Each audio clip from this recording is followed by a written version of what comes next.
My life was just like complete chaos.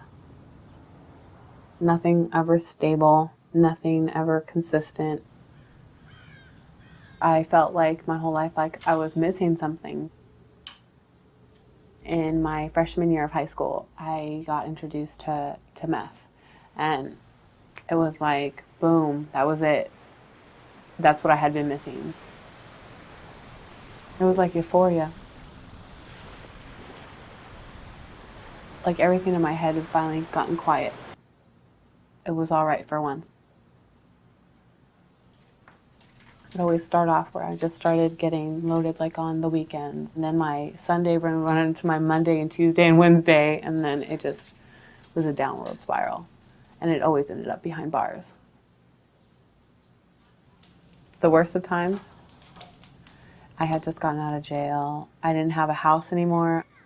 And here I was from motel to motel. And I remember Jacob was hungry. And I didn't have money. I didn't have anything. That was the hardest thing, not being able to provide for your child and knowing that, you know what, I'm going to go have to steal some food. I'm going to go have to do something.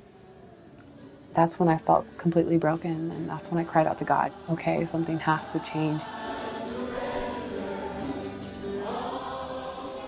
I'm currently a resident at the Village of Hope, which is a transitional shelter. I came here after a recovery home that I had been at for about 6 months. One of the doctors here, they like make you get a physical when you come in. She goes, Melissa, you need to lose some weight because you're borderline diabetic. And I thought, okay, maybe this running program is the way to get a little bit healthier. Even though they liked her, Belle was so different from anyone.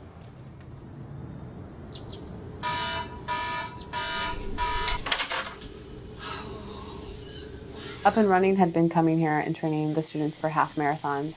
Steve Tierney, I remember when the first day of training, he came and he made it sound simple. You start out with 5 minutes on and 5 minutes off, and I thought to myself, I could probably do this. My first marathon, I remember crossing the finish line and I was just in tears because you just have this sense of accomplishment, you know? I feel like running gave me the courage and endurance to push through in other areas of my life. Like, I remember going to school. I remember thinking, okay, I'm 30 years old. I'm going back to school. Oh, I'm not going to be able to do this. I don't know how to study. You know, what am I doing? And I remember just thinking to myself, I've run a half marathon. If I can get up in the morning and put my shoes on and go out there and run 4 miles, I can get up in the morning and go to class for an hour.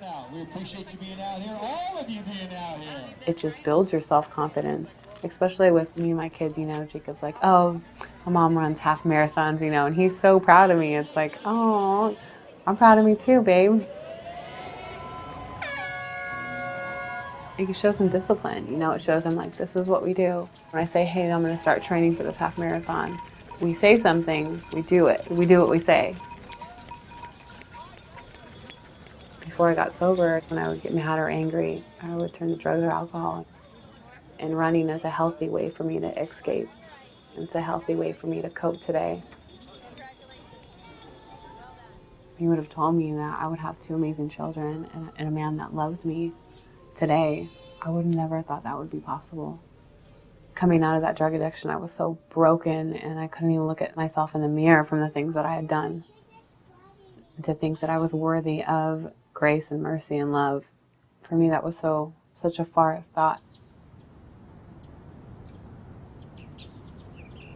I'm going to struggle today, and I'm going to struggle tomorrow, and I'm going to struggle the day and the week after that. But it's going to be okay. You know, that's just life.